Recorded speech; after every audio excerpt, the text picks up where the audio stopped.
to Motocross event, Bayawan City, Negros Oriental, February 26, 2023. The weather today is very fair, sun so hot, also the air warmly touching my skin. The second day of the motocross event. This is an international motocross competition happening in Bayawan City. It is so amazing to see riders fly high about 5 meters from the surface as the riders go downhill.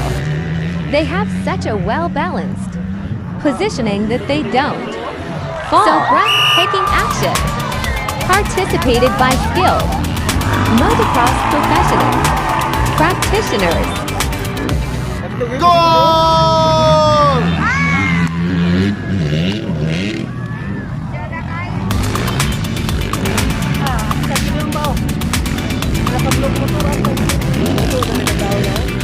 The motorbikes you seem to be very durable and well-conditioned to a rough and rugged off-road condition.